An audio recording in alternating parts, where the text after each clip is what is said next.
Sallu ala Nabi Muhammad.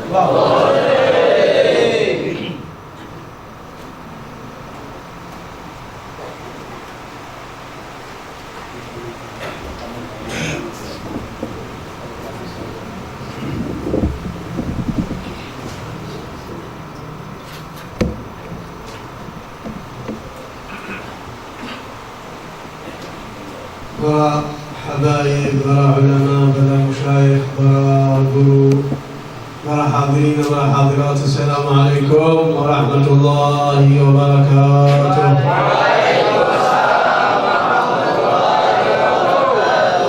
Alhamdulillah,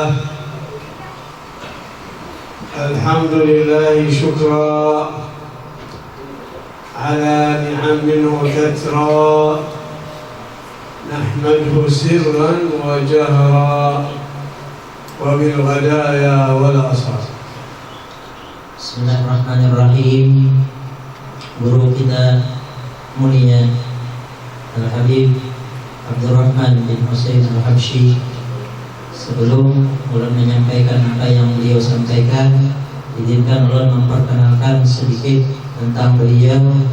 Beliau adalah salah seorang pendiri pondok pesantren di kota Hadramaut, yaitu Robat Fatah wal Imdad, dan beliau merupakan keturunan dari Imam Ahmad bin Zaid Al-Habsyi, pengarang kitab Risalah Al-Jami'ah ataupun Syarah Al-Ainiyah, yang mana beliau adalah ulama besar di kota Hadramaut, termasuk salah satu murid kesayangan Al-Imam Abdullah bin Alwi Al-Haddad radhiyallahu anhu wa nafa'ana bihima. Beliau memulai ceramah beliau dengan memuji kepada Allah Subhanahu wa taala atas nikmat karunia yang terus-menerus Allah berikan. Kita memuji Allah Subhanahu wa taala dengan terang-terangan dan sembunyi-sembunyi di waktu pagi dan petang. جمعنا الله وإياكم هذا المجمع المبارك بذكره والصلاة على حبيبه ومصطفاه. Kita pada kesempatan siang kali ini dikumpulkan oleh Allah Subhanahu wa taala di tempat yang membawa keberkahan, di dalam kita bersama-sama mengingat Allah dan memuji kasihnya, yaitu baginda Rasulullah sallallahu alaihi wasallam. في بيت من بيوت الله يذكرون الله وهم يتدارسون كتابه إلا نزلت عليهم الرحمة. Disebutkan di dalam riwayat sebuah hadis, tidaklah satu kelompok berkumpul di satu majlis atau di satu rumah daripada rumah-rumah Allah Subhanahu wa taala, mereka mengingat Allah atau membaca kitab Al-Qur'an, melainkan Allah Subhanahu wa taala akan menurunkan rahmat atas orang-orang yang berkumpul tersebut. ونزلت عليهم السكينة وغشيتهم الرحمة وذكرهم الله في من عنده.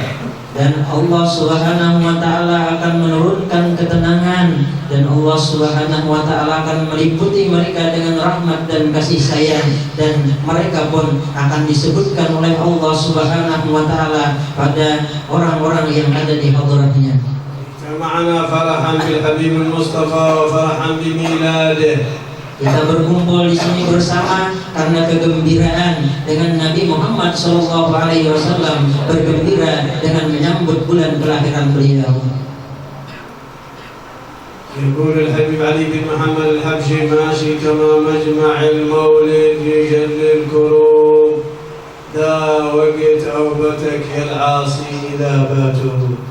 Al-Imam Ali bin Muhammad bin Husain Al-Habsyi, yaitu pengarang Maulid Simtud Durar yang baru saja kita baca, beliau menyebutkan di dalam salah satu qasidahnya menjelaskan tentang keutamaan Maulid Nabi, yang artinya tidak ada perkumpulan yang agung yang besar seperti perkumpulan Maulid Nabi Shallallahu Alaihi Wasallam, yang mana perkumpulan tersebut bisa menghilangkan segala kesusahan, segala kegundahan dan macam-macam masalah. Inilah perkumpulan Maulid seperti ini adalah waktu kita orang-orang yang berbuat maksiat dan kesalahan. Waktu disinilah tetap bisa kita untuk menghadap kepada Allah Subhanahu wa taala untuk bertaubat. يقول معنا فرح بالنبي عسى علينا يدوم الشهر لي خيرات علينا عموم. Dan beliau pun mengatakan di dalam kasidah yang lain, kita bersama-sama sekarang memiliki kegembiraan dengan bulan kelahiran Nabi Shallallahu Alaihi Wasallam. Semoga kegembiraan tersebut selalu ada di dalam hati kita, yaitu bulan kelahiran yang mana kebaikan-kebaikan, keberkahan-keberkahan mengumumi kebaikan dan keberkahan tersebut. كيف لا نفرح وقد فرحت بميلاد كل الكائنات. Bagaimana kita tidak bergembira dengan kelahiran baginda Rasulullah Sallallahu Alaihi Wasallam, sementara dahulu seluruh makhluk bergembira dengan hari kelahiran baginda Rasulullah Sallallahu Alaihi Wasallam. الضب قال صاحب المولد الديبعي والضب والغزالة يشهدان لك بالرسالة، وكل هذه الكائنات فرحت بالنبي وبنبوة النبي عليه الصلاة والسلام وآمنت وشهدت أنه رسول الله. Dan seperti disebutkan oleh pengarang Maulid Ad-Dibai, bahwasanya binatang berupa kijang, biawak, mereka menyaksikan, bergembira dengan menyambut kelahiran Nabi. Bahkan dengan cukup sekedar itu mereka bergembira, beriman dan merasa memuliakan baginda Rasulullah Sallallahu Alaihi Wasallam. سلمت عليه الأشجار وخاطبته الأحجار عليه الصلاة والسلام وحن إليه الجذع. Begitu pula tidak hanya itu, bahkan batu-batu mengucapkan salam kepada Rasulullah Sallallahu Alaihi Wasallam, yang mana diceritakan bahwa satu batang kurma rindu kepada Rasulullah Sallallahu Alaihi Wasallam. جاءت في السيرة أن رسول الله صلى الله عليه وسلم أو أنه في وقت الرسول خرج راعي يرعى غنما، فجاء ذئب وانقض على واحدة من الغنم وهرب، فلحقه الراعي حتى أخذها من فم الذئب. Disebutkan di dalam Sirah An-Nabawiyah bahwasanya dahulu di zaman Nabi kita ada seorang pengembala kambing, yang mana ketika mengembalakan kambing maka kambingnya ditangkap oleh serigala. Maka dengan segera pengembala tersebut menangkap serigala tersebut dan mengeluarkan kambing itu dari mulut serigala. فلما أخذها نطق الذئب وقال تأخذوا رزقي الذي رزقني الله إياه. فتعجب الراعي قال ذئب يتكلم. Ketika ditangkap serigala tersebut oleh si pengembala, seraya serigala tersebut berkata, "Wahai si pengembala, kenapa engkau menangkap aku? Apakah engkau menghalangi rezeki yang telah Allah berikan kepada aku?" Lalu sang penggembala tersebut bingung, kenapa ini kok serigala bisa berbicara dengan berbicaraan manusia. فقال الذئب لما قال ذئب يتكلم قال نعم ذئب يتكلم وأعجب من ذلك. إيش أعجب من ذلك؟ قال بخبرك إيش أعجب. Lalu ketika si pengembala tersebut, kok ini serigala bisa berbicara? Kata serigala, iya, aku memang bisa berbicara. Ada yang lebih ajaib daripada aku bisa berbicara ini. قال أعجب من ذلك نبي آخر الزمان ظهر في مكة هنا عند الناس نبي آخر الزمان وأنت قاعد هنا في الوادي هذا الصعاد ترعى غنمه. اذهب إليه وآمن وأسلم. Apakah sesuatu yang ajaib tersebut? Kata serigala tersebut, yang lebih ajaib daripada aku bisa berbicara ini, di sana ada seseorang nabi yang diutus Allah Subhanahu wa taala. Datanglah engkau kepadanya. Engkau sekarang di tempat pengembalaan ini tidak tahu, di tempat sana ada nabi yang diutus Allah Subhanahu wa taala. Datang kepadanya untuk beriman kepadanya. قال كيف أذهب وغنمي؟ الراعي يقول وغنمي؟ قال أنا أحرسها. الذئب أنا أحرسها إن شاء الله. Lalu kata si pengembala, bagaimana aku akan pergi mendatangi nabi tersebut sementara kambing-kambingku siapa yang mengurus? Lalu dijawab oleh serigala, kambing tersebut ini aku yang akan mengurusnya. ذهب الراعي إلى مكة والتقى بالنبي صلى الله عليه وسلم وأخبر النبي قال ما قصة الذئب، فأخبره الراعي بما جرى بينه وبين الذئب، والنبي صلى الله عليه وسلم قال أطلعه الله عليه. Lalu pergilah seorang pengembala tersebut menuju ke kota Mekah. Ketika sampai ke Mekah, bertemulah dengan sang baginda Rasulullah Shallallahu Alaihi Wasallam. Kemudian ia langsung memeluk agama Islam. Lalu kata Rasulullah, wahai si pengembala, bagaimana kisahmu dengan serigala? Rasulullah diberitahu oleh Allah Subhanahu Wa Taala tentang kejadian yang terjadi antara pengembala tersebut dengan serigala. حيوان كان داعيا إلى دين الله. احنا بني آدم الآن ما حد يدعي إلى الدين، ما حد ينشر الدعوة، ما حد يعلم. هذا ذئب دعا إلى هذا الإسلام، ودل الراعي على النبي صلى الله عليه وسلم. Coba lihat, kita ambil pelajaran kata beliau. Ini binatang serigala yang mengajak kepada agama Allah Subhanahu Wa Taala, menunjukkan kepada si pengembala bahwasanya ada Rasul yang diutus Allah Subhanahu Wa Taala. Bagaimana kita perhatikan kepada kita sebagai manusia umatnya Nabi Muhammad Shallallahu Alaihi Wasallam. Bagaimana perhatian kita tentang urusan agama, bagaimana tentang pengajaran, pendidikan ilmu agama yang diberikan. قل هذه سبيلي أدعو إلى الله على بصيرة أنا ومن اتبعني. دعوة إلى الله إلى دين الله سبحانه وتعالى. Allah Subhanahu Wa Taala menyebutkan di dalam firman-Nya yang artinya, katakanlah wahai Rasul, inilah jalanku, maksudnya inilah agamaku yang aku mengajak kepada Allah Subhanahu Wa Taala dan orang-orang yang mengikuti aku. Inilah dakwah mengajak kepada agama Allah Subhanahu Wa Taala. تعرفون قصة الجدع الذي كان يخطب عليه رسول الله صلى الله عليه وسلم، فلما صنعت له امرأة من الأنصار منبرا فصعد المنبر فسمعوا والنبي يخطب بكاء ذلك الجذع وحنينه إلى رسول الله صلى الله عليه وسلم، يريد أن تمس قدمه هذا الجذع، يحن ويئن إلى أن نزل رسول الله إلى هذا.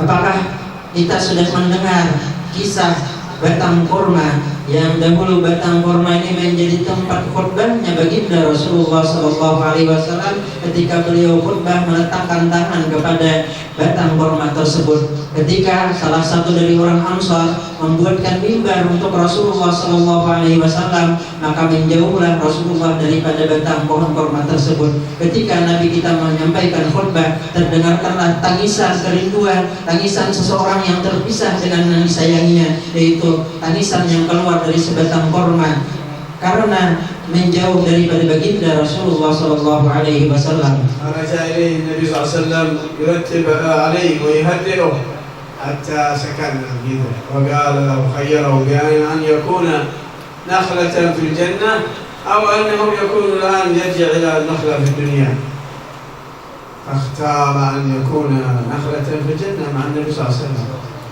هذا الخطاب والحوار بينه وبين الجذع، جذوع أيساد أو أيسام كانت لها اتصال بالنبي صلى الله عليه وسلم، لها علاقة، لها محبة، لها ارتباط، هذه الكائنات كلها.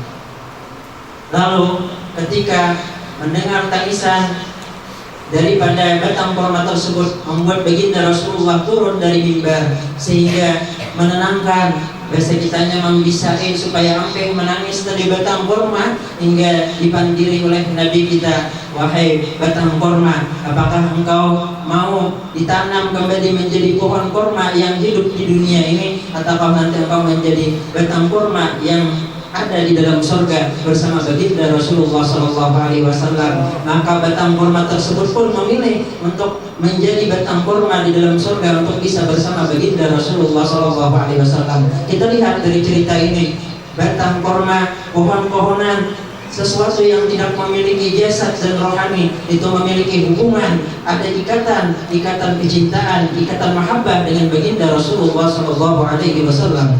جاء في صحيح مسلم أنه قال عليه الصلاة والسلام إني لا أعرف حجرا بمكة كان يسلم عليه. حجر ينطق ويسلم السلام عليك يا نبي الله، السلام عليك يا محمد، أخبر النبي صلى الله عليه وسلم بهذا الحديث: إني لا أعرف حجرا بمكة كان يسلم عليه. أحجار خاطبته وسجدت له الأشجار وحنت إليه على العشاء. Dan disebutkan di dalam hadis yang diriwayatkan oleh Imam Muslim rahimahullah bahwasanya Nabi menyebutkan di dalam sabdanya, aku kenal bahwasanya di Mekah ada batu yang mengirimkan salam kepada aku. Coba kita lihat bagaimana satu biji batu yang mengucapkan salam, assalamualaikum ya Rasulullah. Begitulah daripada kemuliaan baginda Rasulullah SAW, sampai seluruh makhluk pun daripada batu-batu mengucapkan salam, pohon-pohon bersujud kepada baginda Rasulullah SAW. والحين الناس جاءوا يقولون هذا المولد ما أبغى المولد ولا أبغى السلام على رسول الله ولا الصلاة على رسول الله. هذه أحجار تسلم. نحن كلنا يا نبي سلام عليك، يا رسول سلام عليك، يا حبيب سلام عليك.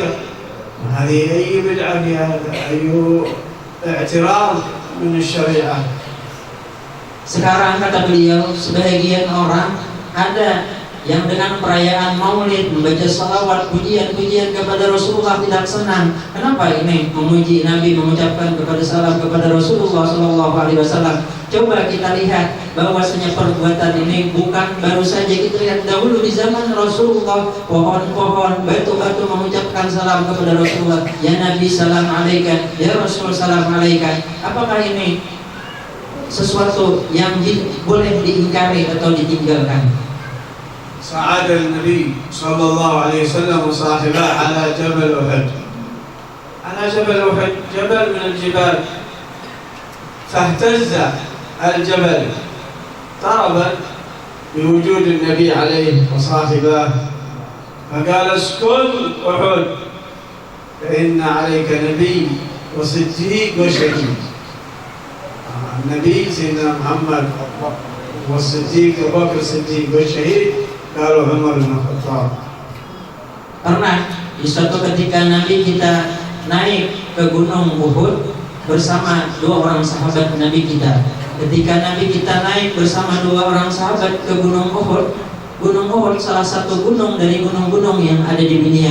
Ketika sampai Nabi dan beserta dua sahabat, tiba-tiba Gunung Uhud tersebut bergoncang karena gembira, karena di tempatnya dinaiki oleh baginda Rasulullah SAW dengan dua orang sahabat, yaitu Siddiq wa Syahid, yang mana Siddiq adalah Sayyidina Abu Bakar Siddiq dan Syahid adalah Sayyidina Umar bin Khattab radhiyallahu anhu.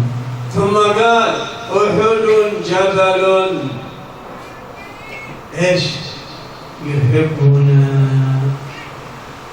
أحد جبل يحبنا ونحبه. اللهم صل عليه. قال أحد جبل يحبنا ونحبه. جبل من الجبال لكن له اتصال بالحبيب صلى الله عليه وسلم، له أشواق وعلاقة، فصار من الجبال المقدسة. Setelah bergoncang tersebut, Nabi kita mengatakan, diam wahai Uhud, karena engkau sekarang ditempati oleh Nabi, Sayyidina Abu Bakar Siddiq dan Sayyidina Umar bin Khattab radhiyallahu anhuma. Dan beliau pun menyampaikan tentang Gunung Uhud. Uhud kata Nabi adalah satu gunung, tetapi Nabi menyebutkan tidak sampai di situ. Gunung apa? Jabalun yuhibbuna, gunung yang cinta kepada kami dan kami pun cinta kepada Gunung Uhud. Kita lihat dari kata-kata Nabi ini, bagaimana Gunung Uhud, yang mana gunung ini adalah benda yang tidak memiliki roh, tetapi memiliki hubungan, kecintaan, kerinduan, hubungan yang khusus dengan baginda Rasulullah SAW, sehingga Gunung Uhud ini menjadi gunung-gunung yang memiliki kemuliaan dan kesucian.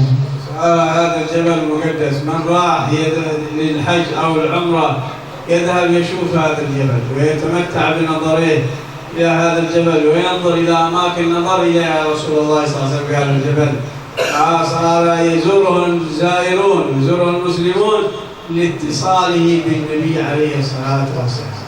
وكل من اتصل بالأخيار بالصلحاء بالأنبياء فيصير يعني مقدس، يصير من الأخيار يصير شيء له صلة علاقة، ومن اتصل بغيره والعياذ بالله ما بيكون إلا له الهوان.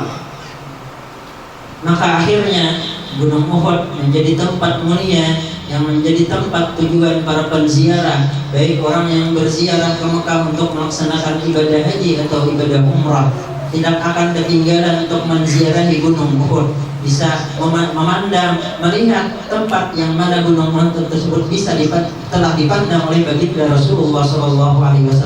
Coba kita lihat Gunung Uhud menjadi tempat yang mulia, menjadi tempat yang diistimewakan karena ada hubungan dengan baginda Rasulullah SAW. Seperti itulah setiap orang yang di hatinya ada hubungan dengan orang-orang yang baik, para orang-orang saleh, para nabi, maka ia akan dirinya menjadi mulia dan dimuliakan oleh orang lain.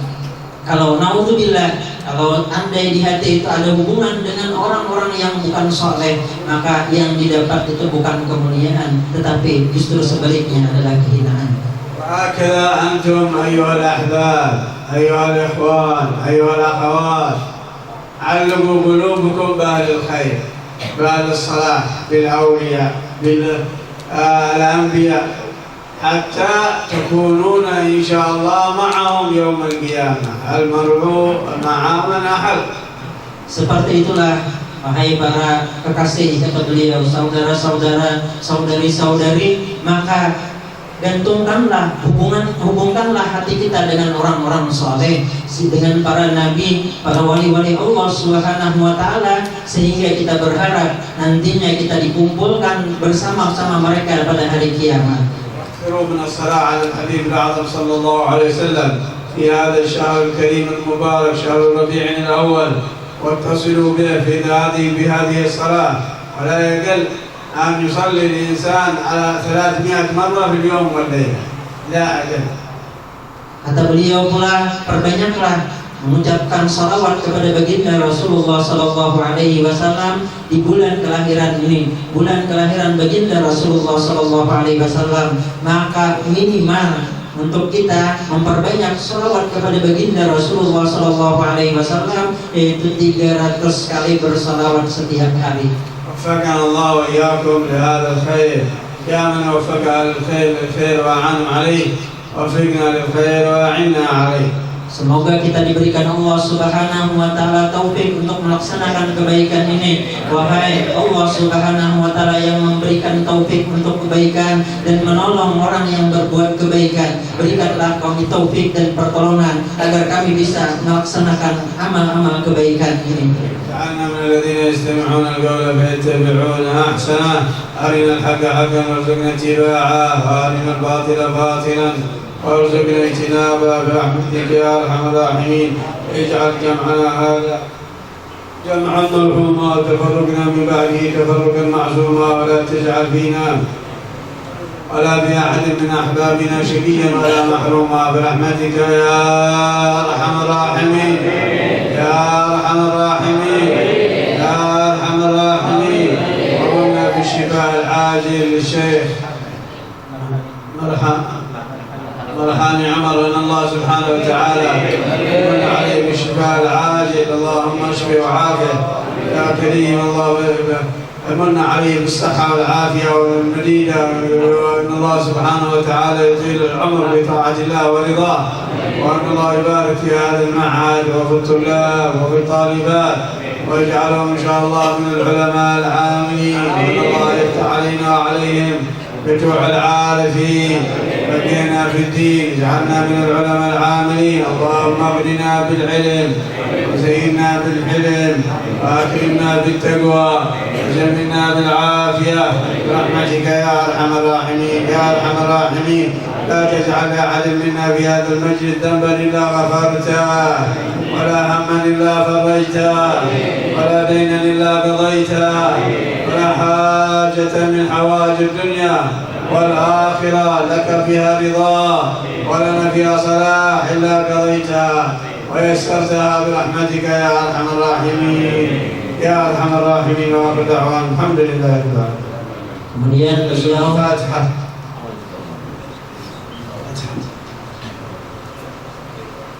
Kemudian beliau mendoakan di antara doa yang beliau panjatkan tadi, mudah-mudahan Allah Subhanahu wa Ta'ala menjadikan kita orang yang mendengar apa yang disampaikan dan bisa mengamalkan dengan sebaik-baiknya. Beliau doakan pula mudah-mudahan pimpinan pondok ini, Guru Marhani Umar, diberikan oleh Allah Subhanahu wa Ta'ala dengan segera kesembuhan, diberikan keafiatan, dipanjangkan umur di dalam ketaatan kepada Allah Subhanahu wa Ta'ala. Semoga Allah Subhanahu wa Ta'ala memberikan keberkahan pada pondok pesantren ini, memberikan keberkahan pada santri dan santriannya dan orang-orang yang sudah belajar di pondok ini, para alumni, dan mudah-mudahan dijadikan ulama yang bisa mengamalkan ilmu-ilmunya, dan mudah-mudahan Allah jadikan perkumpulan ini perkumpulan yang membawa keberkahan dan berpisahnya kita dengan dijaga daripada dosa-dosa dan kesalahan. Amin amin ya Allah ya Rabbal Alamin. Inilah yang bisa Allah terjemahkan, kurang lebihnya mohon dimaafkan.